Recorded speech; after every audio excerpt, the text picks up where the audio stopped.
One day, I'm going to come up on this show, hopefully one day, and I'll have a lot of good things to say about the Knicks.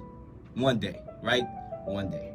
Ladies and gentlemen, on another episode of Meeting the Knickerbockers, we have Spike Lee getting harassed by MSG security. Spike Lee went on First Take, and he was asked about the incident, and he was asked to get off the elevator and come back in the VIP entrance. Spike Lee is a dedicated Knicks fan who has spent $10 million on watching Knicks games. It seems to me like the Knicks love making headlines for all the wrong reasons, and it's just a reality show. That's why I named this blog Meet the Knickerbockers. It's a reality show, ladies and gentlemen. Fans were also escorted last night after telling James Dolan to sell the team. Charles Oakley, former Knicks player, suffered the same fate when escorted out of the arena on live television. Oakley went on the show yesterday responding to the Spike Lee incident, saying it's got to stop in some kind of a way. He told the Associated Press in a phone interview. The NBA has got to take a look at this. You can't keep closing your eyes like this. You know what I'm saying? At some point, you gotta figure out what the hell is going on.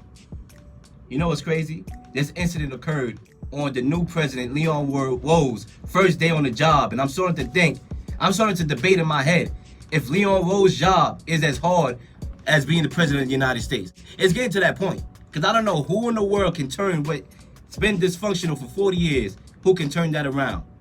Who? Possibly. Last night, right? The Knicks saw the lowest home crowd at MSG in over 13 years after this Spike Lee drama. According to Brian Mahoney of the Associated Press, the attendance was announced at 16,588, which is well below MSG capacity of 19,000. A lot of free seats, man. Should have gave them the homeless people. Let them come see a game or something. Because there ain't nobody coming to see them. It's crazy how the attendance is dropping and the Knicks have the nerve to escort people out of the arena. It baffles my mind. It really is. To disrespect a loyal fan in Spike Lee who shells out his money to watch these bums on the court. Listen, I could watch the games for free on TV. I don't bother to do so. He paid his money to see them bums. Oakley said on Jalen and Jacoby that he wants the NBA to investigate how James Dolan is running that team. And I totally agree with that, brother. I really do.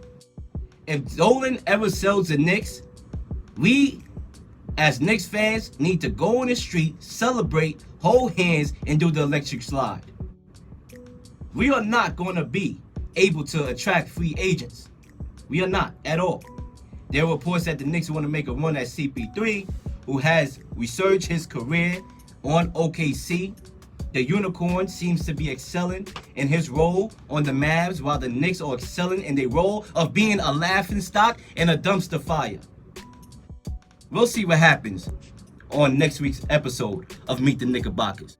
One day, I'm going to come up on this show, hopefully one day, and I'll have a lot of good things to say about the Knicks. One day, right? One day.